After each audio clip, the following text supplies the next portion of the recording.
Russian authorities are now reported to have stepped up border checks as potential conscripts attempt to flee the country rather than be sent to fight in Ukraine. Elsewhere, the US is now warning of a decisive response to Vladimir Putin's threat of using nuclear weapons. Yes, he's gone there. Retired Army General and military strategist Mick Ryan joins us now from Brisbane. Mick, you have been observing Vladimir Putin for certainly the months of the Ukraine war and much longer. Do you believe he's bluffing when he's talking about nuclear weapons here? Well, g'day, Michael. Well, Putin and the Russian military have as their doctrine to threaten the use of nuclear weapons in regional conflicts. This is just a continuance of his threats throughout this war that when things don't go right for him, he may lash out with nuclear weapons. We should never take these things off the table when we consider what the Russians might do, but the chances of him doing so are still pretty low. OK, when we're talking about nuclear weapons, we always start with the proposition that no nuke is a good nuke, and there are separate types of nuclear weapons. There's, as you well know, tactical nuclear weapons and strategic nuclear weapons. It's believed he's more talking about tactical nuclear weapons.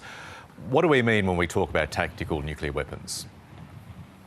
When we talk about tactical nuclear weapons, there's two considerations. Firstly, they're shorter range, they're not intercontinental weapons. They are much shorter range. And secondly, the yield of the weapons is much lower. But at the end of the day, whether the range is shorter and the yield is smaller, the use of nuclear weapons is still an awful thing to consider. And I think that, even when Russia is doing poorly, it is unlikely they'll use them.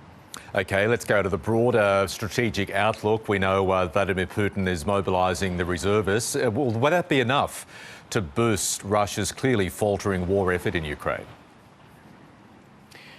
Well, this mobilisation process, which at the moment is pretty chaotic, but I expect them to gradually get their hands around, isn't going to be a decisive intervention in this war. It's not going to change the course of the war for Russia like this northern offensive changed the course of the war for the Ukrainians.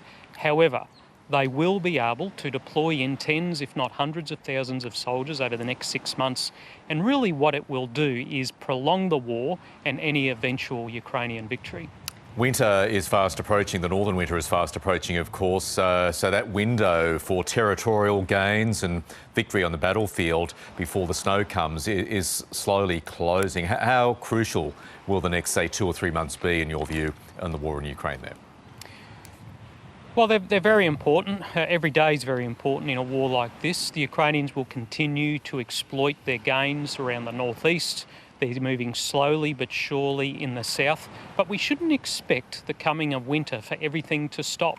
It may slow some things down, but the Ukrainians and Russians know winter very well. They know what they can do, and I expect there'll still be military operations throughout the winter, albeit at a slower pace than we've seen over the last few months. Just going back to your comments about reservists and how you believe it'll eventually get on track for Russia, do we fear we could be talking about the Ukraine war for not just months ahead, but possibly into the next year and beyond?